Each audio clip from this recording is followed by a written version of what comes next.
ఓం శ్రీ సాయిబాబా జీవిత చరిత్ర. శుక్రవారం 2వ రోజు పారాయణ ప్రారంభ.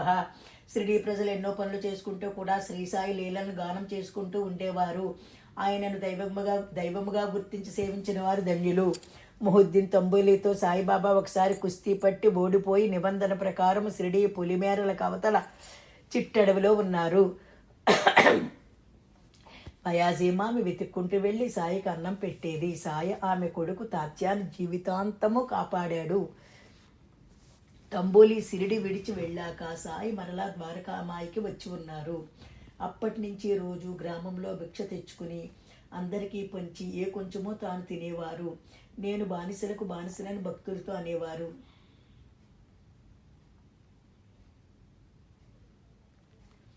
ఒకసారి నానావళి అనే భక్తుడు ఆసనం మీద నుంచి సాయిని లెమ్మని గద్దించి లేపి ఆ మహనీయుని స్థానంలో తాను కూర్చున్నాడు. సాయిబాబా మౌనముగా తాను లేచి అతన్ని కూర్చొనిచ్చారు గాని చెలించలేదు. ఎవరి నుంచి ఏమీ ఆశించకుండానే ఆయన అందరి పట్ల దయకలిగి ఉండేవారు. ఒక కుక్క సరిగ్గా భోజన సమయానికి వస్తే శ్రీమతి తార్కాడు దానికి రొట్టెలు పెట్టింది. సాయి ఆమెతో, అమ్మా, ఇవాళ కడుపు నిండా నాకు రొట్టెలు పెట్టావు, నాకెంతో సంతోషం కలిగింది. ఈ ద్వారకామాయిలో కూర్చుని నేను ఎన్నడూ అబద్ధం చెప్పను. ఆకలి కొన్న వారికి అన్నం పెట్టి తర్వాత నువ్వు తిను, నీకు సద్గతి కలుగుతుంది. ఎవరైతే సర్వజీవులలో నన్నే చూస్తారో వారే నా ప్రియమైన భక్తులు అన్నారు. గోవింద్ బలరాం మాన్కర్ షిరిడీ వెళుతుంటే శ్రీమతి తార్కాడు సాయికి ఇవ్వమని 2 పేడాలు ఇచ్చింది. 2 రోజులు గడిచినా అతను ఇవ్వకపోతే సాయి శ్రీమతి తార్కాడు నాకు పేడాలు పంపలేదా అని అడిగి తీసుకున్నారు. శ్రీ సాయిబాబా ద్వారకామాయిలో నిద్రించేవారు. డేంగ్లే అనే భక్తుడిచ్చిన చిన్న చెక్కను ద్వారకామాయి కప్పుకు గుడ్డ పేలికలతో వేలాడదీసి చెక్కకు 4 మూలలా ప్రమిదలు పెట్టి క్రింద కూర్చుని ఉన్న బాబా ఉన్నట్లుండి బల్ల మీద పడుకుని కనిపించేవారు. దిగటం కూడా అలాగే జరిగేది. ఈ మహిమ చూడ్డానికి విపరీతముగా జనం వస్తూ ఉంటే ఆ చెక్కను విరిచి దునిలో వేశారు సాయి. సాయి తమ భక్తులపై సంపూర్ణ ప్రేమ కలిగి ఉండేవారు. భక్తుల పూర్వాపరాలు, భూత భవిష్యత్ వర్తమానాలు ఆయనకు క్షుణ్ణంగా తెలిసేవి. కాకా మహాజని షిరిడీలో వారం ఉందామని వచ్చాడు. బొంబాయి నుంచి అతని అధికారి వెంటనే రమ్మని షిరిడీలో ఉన్న కాకా మహాజనికి జాబు రాశాడు. ఆ ఉత్తరం ఇంకా కాకాకు పోస్ట్ ఆఫీస్ నుంచి రాకముందే సాయిబాబా అతడికి కారణం చెప్పకుండా బొంబాయికి పంపించి వేశారు. బొంబాయి చేరిన కాకాకు తన అధికారి షిరిడీలో ఉన్న తనను వెంటనే బయలుదేరి రమ్మని రాసినట్లు చెప్పాడు.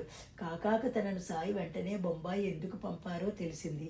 ధూమల్ అనే ప్లేడర్ ఒక కేసు వాదించడానికి షిరిడీ వెళుతూ సాయికి నమస్కరించుకుని వెంటనే వెళదామని షిరిడీ వెళితే సాయి అతన్ని వారం రోజుల దాకా అక్కడి నుంచి కదలనివ్వలేదు.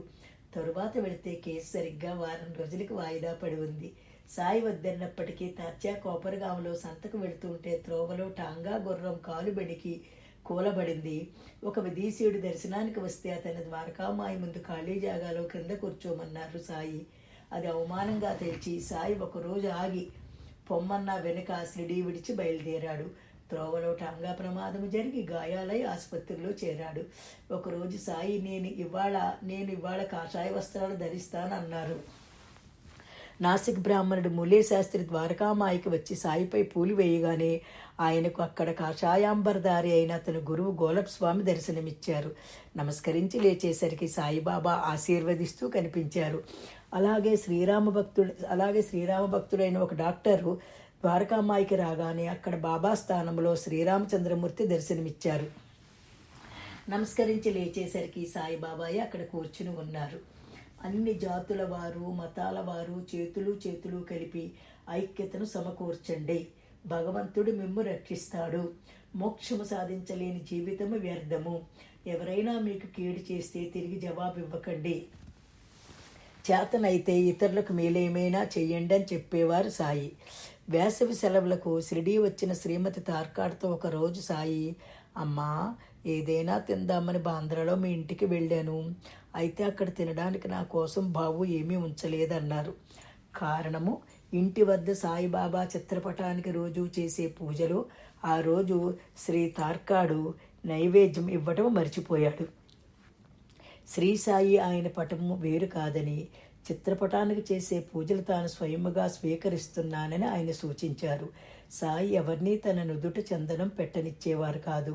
అయితే ఒకరోజు డాక్టర్ పండిట్ సాయి నుదుటిన చందనముతో త్రిపుండ్రాలు దిద్దితే ఆయన ఏమీ అనలేదు. పండిట్ నన్ను తమ గురువైన రఘునాథ్ మహారాజుగా భావించి చందనమద్దాడు. అతని గురువుని సేవించినట్లు నన్ను సేవించుకోనిచ్చానన్నారు సాయి. అందుకే సాయిని సకల సాధు స్వరూపుడని, సకల దేవతా స్వరూపుడని, సకల జడజీవ స్వరూపుడని భక్తులు విశ్వసిస్తారు. సాయి భగవంతుని స్మరిస్తూ దునిలోని విభూది పెట్టి రోగాలు తగ్గించేవారు. ఆయన ఒక్క మాటతో రోగాలు తగ్గిన సందర్భాలు ఉన్నాయి. శ్రీ సాయి నిషిద్ధాహారం రోగుల చేత తినిపించినప్పటికీ అవే దివ్య ఔషధాలుగా పనిచేయటమే ఆశ్చర్యము. భీమాజీ పాటిల్కి క్షయవ్యాధి బాగా ముదిరి తరచు రక్తం కక్కేవాడు. సాయి మనసు కరిగి నీవు ఆతృత పడవద్దు, నీ కష్టాలన్నీ గట్టెక్కాయి. ఈ ద్వారకామాయిలో అడుగుపెట్టిన వారి కష్టాలన్నీ నిష్క్రమించి సంతోషం కలుగుతుంది. ఇక్కడ ఫకీర్ ఎంతో దయామయుడని అతనితో అన్నారు సాయి. ఆ రోజు రాత్రి కలలోనే విపరీతమైన బాధ అనుభవించాడు. ఆ తర్వాత ఆరోగ్యం చేకూరింది.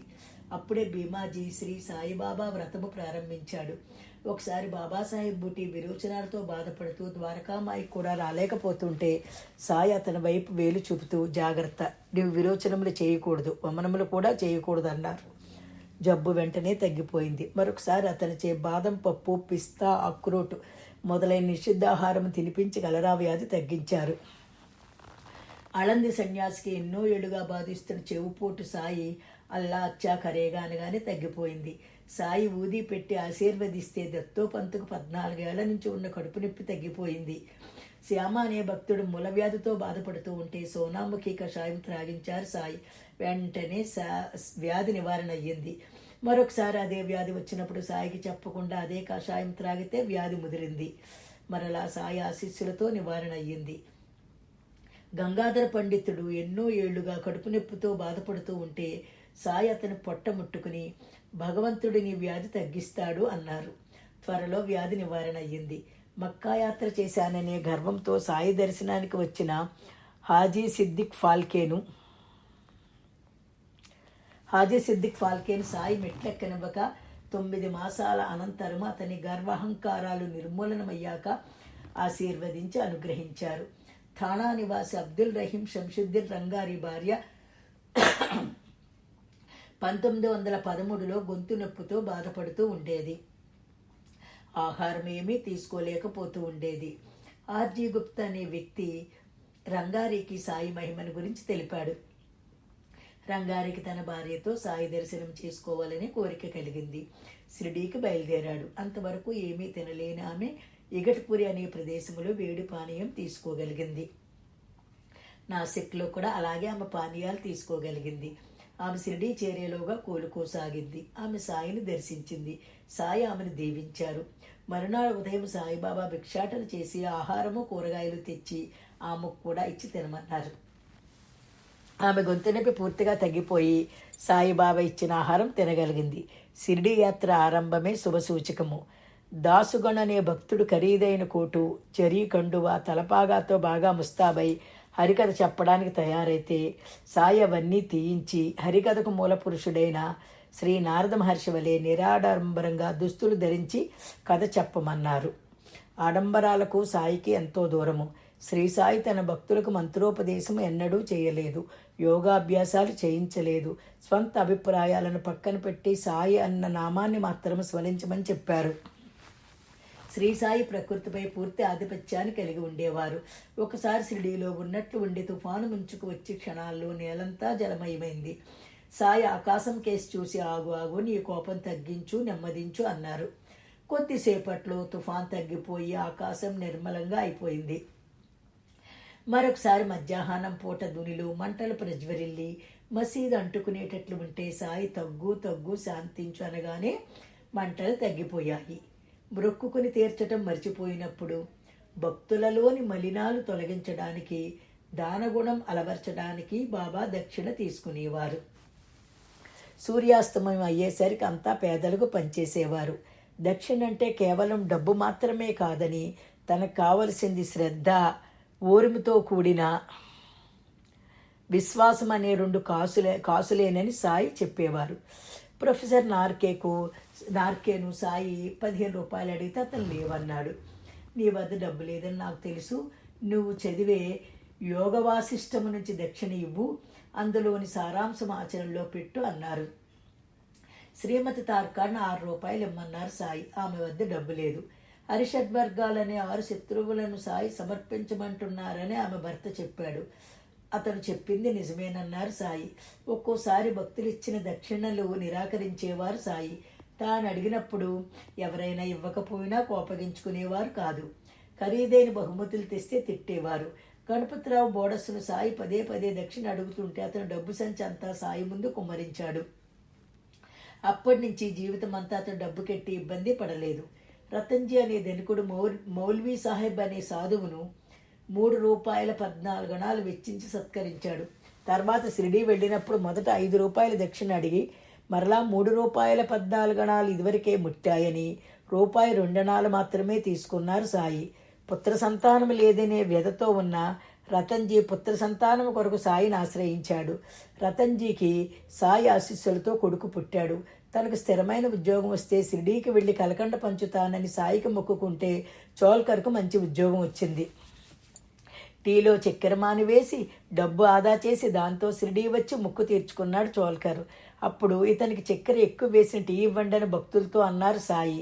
సాయి ఆప్యాయత ప్రేమలకు చోల్కర్కు ఆనంద బాష్పాలు వచ్చాయి. నా ముందు భక్తి ప్రపత్తులతో మీ చేతులు చాస్తే రాత్రింబవళ్ళు మీ చెంతనే ఉంటానని అభయం ఇచ్చారు సాయి. సాయిబాబా కఫ్నీలను స్వయముగా ఉతికి ఆరవేసేవారు. ఆ పనిని ఇంకొకరిని చేయనిచ్చేవారు కాదు. సంతతి లేని పార్వతీబాయికి ఎంతమంది పిల్లలు కావాలని సాయి భావగర్భితంగా అడిగారు. సాయిబాబా మాటలు ఆమెకు అర్థం కాలేదు. కానీ సాయిబాబా మాటలకు ఆమె పరవశించిపోయింది. ఆమెకు 8 మంది కుమారులు 1 కుమార్తె కలిగారు. సాయి ఆమెకు సంతతిని ప్రసాదించి ఆనందం కలుగు చేశారు. చిలిం కోసం చాంద్ పాటిల్ సమక్షంలో సాయిబాబా అగ్నిని సృష్టించారు. కొండాజీ గడ్డుబాము తగలబడిపోతున్నప్పుడు అగ్నిని ఆర్పివేశారు. ఆ రోజుల్లో సాయిబాబా జుట్టు పొడుగ్గా నడుం వరకు పెరిగి ఉండేది. ఆకుపచ్చని కఫ్నీ ధరించేవారు. నెత్తిన టోపీ ఉండి దానిపై కాషాయ వస్త్రం తలకట్టుగా కట్టేవారు. చేతిలో దండము చిలుంగొట్టము అగ్గిపెట్టె ఉండేవని సాయిని ప్రత్యక్షముగా చూసిన రామ్గిరిబువా తెలిపారు. సాయిబాబాని ఎవరైనా స్నానం చేయమని చెప్తే సాయి నేనిప్పుడే కాశీ వెళ్ళి స్నానం చేసి వచ్చాను, మళ్ళీ స్నానం ఎందుకు అనేవారు. నిత్యం కాశీలో స్నానం చేయడం శ్రీ దత్తాత్రేయుని ఆచారము. అంటే తామే దత్తాత్రేయుడని సాయి సూచన. బాలకృష్ణ బామన్ వైద్య రైల్వేలో పనిచేసేవాడు. 1910-11లో సాయిబాబాను దర్శించాలనే కోరిక కలిగింది. పని ఒత్తిడి వల్ల అతడు సెలవు దొరకని పరిస్థితిలో ఉన్నాడు. అతనికి అలా సంకటం ఏర్పడింది. ఆ స్థితిలో కూడా అతని అధికారి సెలవును మంజూరు చేశాడు. ఇది మామూలు విషయం కాదు. కుటుంబంతో రాత్రికి కోపర్గావ్ చేరుకున్నాడు. అక్కడున్న ఆ టాంగావాడు తెల్లవారితే గాని షిరిడీకి బండి కట్టనన్నాడు. ఎందుకంటే ఆ దారిలో దొంగల భయం ఎక్కువగా ఉండేది. కానీ వైద్యకు అతి తొందరగా సాయి దర్శనం చేసుకోవాలనే కోరిక తీవ్రంగా ఉంది. సాయిబాబా మనకు అండగా ఉంటాడు, మనకు ఏమాత్రం భయం లేదని వైద్య ఆ టాంగావాడితో అన్నాడు. అక్కడున్న ఇతర ప్రయాణికులు కూడా వైద్య మాటల్ని సమర్థించారు. టాంగా బయలుదేరింది. ఇంకొక ఆశ్చర్యకరమైన విషయం ఏమిటంటే ఆ టాంగా షిరిడీ చేరుకునే వరకు అనేక వాహనాలు కూడా ఆ రోడ్డు మీద ప్రయాణం చేశాయి. జోగు హారతికి ముందు సాయి మెడలో రుద్రాక్షమాల వేసేవాడు. సమాధి చెందే ముందు రోజు సాయి దాన్ని జోగుకి ఇచ్చాడు. ఆదిశంకరాచార్యులు వారు దక్షిణామూర్తిని స్తుతించినప్పుడు ఆ గురుదేవుల మౌనమే శిష్యులకు వ్యాఖ్యానమని, ఆ మౌనములోనే శిష్యుల సంశయాలు తీరుతాయని తెలిపారు. ఆ స్తుతి సాయినాథునికి చక్కగా సమన్వయం అవుతుంది. సాయి దర్శన మాత్రం వల్ల భక్తుల సందేహాలు తీరిన సంఘటనలు ఎన్నో ఉన్నాయి. అన్ని సంపదలు లభిస్తాయి. అంతేకాక సాయిబాబా తనకు నచ్చిన వారి నుంచి ధనాన్ని, వారు నిత్యము పఠించే పారాయణ గ్రంథాల నుంచి తాము నేర్చుకున్న విషయాలను దక్షిణగా అడిగేవారు.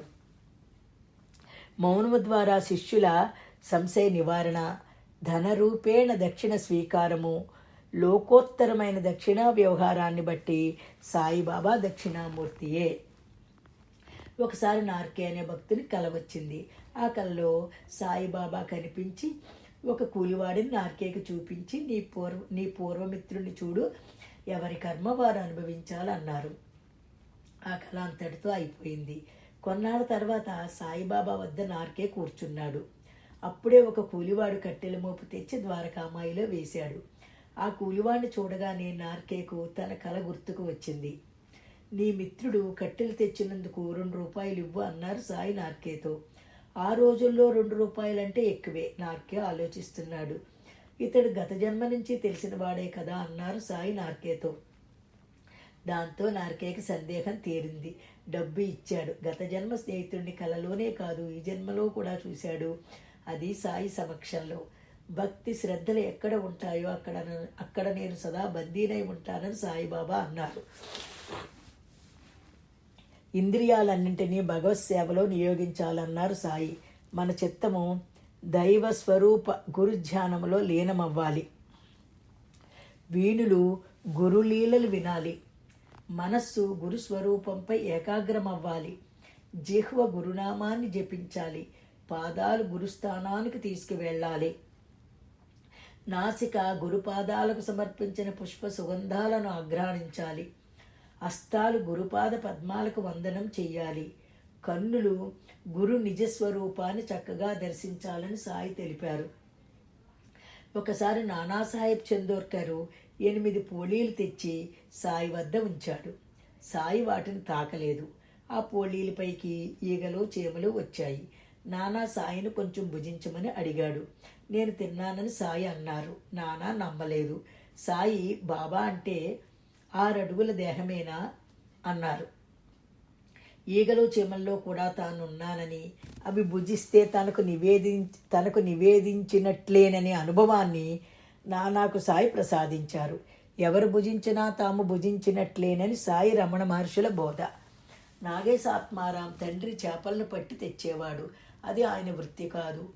జీవహింస అలా చేయడము సాయి బోధకు విరుద్ధమని తండ్రికి తల్లికి ఆత్మారాం చెప్పాడు. కానీ వారు వింటే కదా. ఒకసారి ఆత్మారాం వద్దని చెప్పినా అతని తండ్రి చేపలను పట్టి తేవడానికి వెళ్ళాడు. తల్లికి కూడా చెప్పాడు. ఉన్నట్టుండి ఆత్మారాంకి జ్వరం వచ్చింది. తల్లి ప్రాణం తల్లడిల్లిపోయింది. అప్పుడు ఆత్మారాం, మీరు చేప పిల్లలను చంపుతున్నప్పుడు చేపలు కూడా మీలాగే బాధపడతాయి కదా, మీరు నేను బాధపడకూడదనుకుంటే చేపలను చంపడం మానండి అన్నాడు. తల్లిదండ్రులు ఆత్మారాం మాటల్లోని సత్యాన్ని గ్రహించారు. అతని తండ్రి సాయి బూదీని కుమారునికి రాస్తూ, నా కుమారునికి జ్వరం రేపు ఉదయానికి తగ్గితే నేను చేపలు తినడమో పట్టడమో కూడా మానివేస్తాను అన్నాడు. అలా ఆయన బాబాను ప్రార్థించాడు. 5 నిమిషాల్లో జ్వరం తగ్గింది. సాయి బోధనలు పాటించిన ఆత్మారాం ఆదర్శవంతుడు. 1943 జనవరి 7వ తేదీన గురువారం నాడు కోయంబత్తూరు సాయి మందిరంలో మామూలుగా సాయి భజనలు చేస్తూ ఉండగా సాయంత్రం 5:30 గంటలకు ఒక సర్పము మందిర మండపం ముందుకు రావడం చూసి ఒక భక్తుడు పాము వచ్చిందని అరిచాడు. అందరూ తప్పుకున్నారు. ఆ సర్పము సాయిబాబా పటం వద్దకు వచ్చి పడగ విప్పి సాయిబాబా పటం ముందు నృత్యం చేసింది. అలా 10 నిమిషాలు జరిగింది. అనంతరము భజన కొనసాగింది. సర్పం కూడా అక్కడే తల ఆడిస్తూ ఉంది. ఎవ్వరూ భయపడలేదు. రాత్రి అందరూ వెళ్ళిపోయారు. కానీ రాత్రంతా ఆ సర్పం సాయి వద్దనే ఉంది. ఉదయం మామూలుగా పూజలు జరిగాయి. ఆ సర్పం నృత్యం చేసింది కానీ ఎవరిని ఏమీ చేయలేదు. ఎవరిని ఏమీ చేయలేదు. ఫోటోగ్రాఫర్ ఫోటోలు తీశాడు. ఆ ఫోటోలో సాయి పటము పాము కూడా చక్కగా వచ్చాయి. ఆ సాయి మందిరం చుట్టుపక్కల పుట్ట లేదు. ఇది జరిగాక పుట్ట వెలిసింది. ఓం సమర్థ సద్గురు సాయినాథ్ మహారాజ్ కీ జై. శ్రీ సాయిబాబా, నీ పాదాల వద్ద నా శిరస్సు వంచి శరణ వేడుతున్నాను. నీ కృప వల్ల శుక్రవారం 2వ రోజు పారాయణ పూర్తి చేశాను. నన్ను అనుగ్రహించి ఆయురారోగ్య ఐశ్వర్యాలు, నీ యందు పరిపూర్ణ భక్తి విశ్వాసాలు, శాంతి ఆనందాలు ప్రసాదించు బాబా. ఓం సమర్థ సద్గురు సాయినాథాయ నమః. శాంతి శాంతి శాంతి. 2వ రోజు పారాయణ ముగిసినది.